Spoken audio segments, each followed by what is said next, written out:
Hey, story seekers, it's Nesha, and you are now listening to Nesha's Open Diary, where the stories are real and the tea is all about me.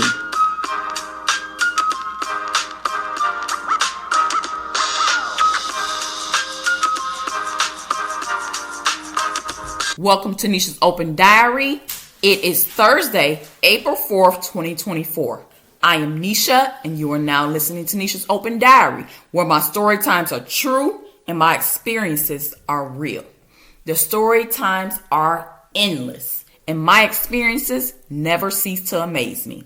So here is another story time that had me questioning my entire friendship. Me and my best friend had been friends since elementary school. But as we started growing up and getting older, her actions at times started making me look at her differently and question our friendship. So after she had come back and told me how them bitches was dragging me, talking shit about me and laughing, I was in my feelings and I was hurt about them tearing me down. But the thing that hurt me most was that my own best friend didn't even really stand up for me the way I think she should have. Instead of her telling them to stop talking about me, don't say this or that about her, she stood there laughing with them. She was even laughing when she brought it back to me. And I was just staring at her. And I told her that ain't funny. And I know if you laughing here in my face, you was laughing right along with them. I wasn't around, so I know she was.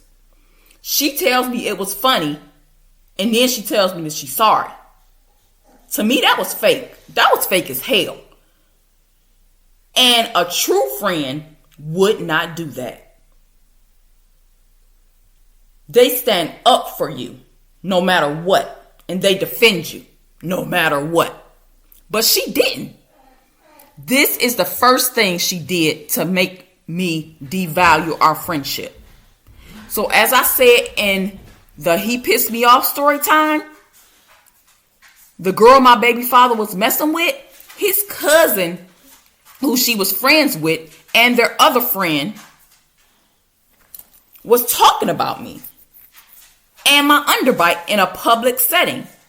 And my supposed best friend did nothing to defend me. My best friend knew my baby father before I even knew him. And she knew them females was only doing that because that girl was messing around with him. All my best friend had to do to set them straight was tell them not to come in her face talking crazy about me. And then they would have known talking about me to her was a no-no or a dead end. But they knew they could the minute she began laughing too. And they also knew that more than likely she was going to come back and tell me all the stuff they was doing and saying. And they done all of that stuff in an effort to hurt me. And I guess they thought somehow that would make me stop messing with him or seeing him. I don't get their logic, but it didn't make me stop messing with him. So after this incident with these females happened, my best friend had an issue of her own occur, where a guy, let's call him Chuck. I went to school with Chuck because me and my best friend did not go to the same school. And this guy Chuck came on to her at work because they worked at this pretzel place in the mall. And so one day they was closing the place down for business or whatever. You know, malls close around 9 o'clock or whatever. They're closing down or whatever. Ain't nobody in there but him and her. And as it was told to me, Chuck came on to her. He was making, sexual advances at her. Basically like he was about to rape her type of thing. And that's the way it was told to me. And in the midst of that happening, her baby father came in the back way that like the employees coming in. I guess he was coming to get her or whatever. Her baby father came in and caught what was going on. And he beat the mess out of Chuck.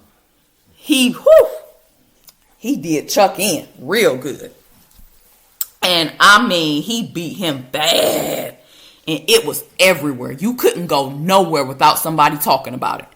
But people were dragging her, calling her a hoe, saying she was coming on to him. She was setting it out to him. And they was talking about her like a D-O-G. The talk about her couldn't get no worse. And what do you think I did? Despite the large majority of people calling her a hoe and dragging her to no end, she had come back and she told me her side of things, which obviously I believe and took her word on because why? That was my best friend. I did what I should do as a friend. I stood up for her because again, me and Chuck went to the same school. But I didn't care for Chuck anyway because he had a very nasty attitude and demeanor. And he was a little fuck boy. And I didn't like him anyway.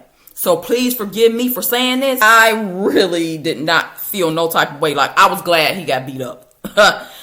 I felt no remorse over my best friend's baby daddy beating his ass. Nope, none at all. If you knew him and you knew how he was, you would be saying the same thing. So I was glad he beat his behind. So as I said, I'm at school defending her, arguing with people about her, and damn near getting into fights with people because I'm hearing Chuck at school telling people his side as I have classes with him. And people are bad mouthing her, calling her a hoe, calling her every name you could think of. But I'm intervening and saying, no, she ain't come on to him.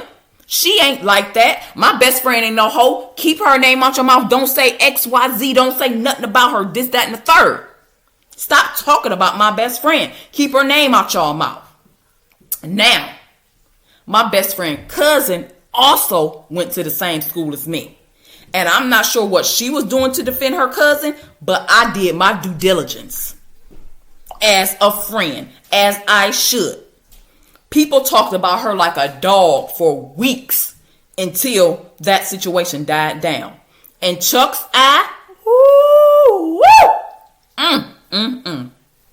Chuck's eye looked it horrible. Like his eye was swollen shut. It was black. It like you could peel the black off it. Like it was bad. It looked crazy. And he had to come to school like that. I know he didn't want to come to school because And while this story is really my best friend's experience, I experienced it too. Because I experienced a bunch of backlash from it because I defended her. And they knew that we was friends. So they called me a hoe too. Because I was her friend. And I must be just like her. So I'm getting talked about for having her back. And they basically made me a hoe by association. It really pissed me off because when them females was talking crazy about me, she didn't have my back how she should. She didn't put her foot down and she laughed instead of defending me like she should have. But I was ready to go to blows over her and defend her to the end. I almost just dropped a tear right now because we ain't even friends no more. And it hurts because I thought that we was lifelong friends. But as you know, as the years moved on and more things occurred, we started growing apart. And I recently saw her in September of 2023. And I hadn't seen her since she came to my mother's funeral in 2011. Because again, so many things that happened or whatever. And a lot of the stuff, she don't even know that I was holding a grudge over or that I felt some type of way about it. And this is one of them things. And I finally seen her in 2023, and after I saw her last year, all the hurt came back to the surface. And during that visit, it became painfully obvious that our friendship is over and it has run its course.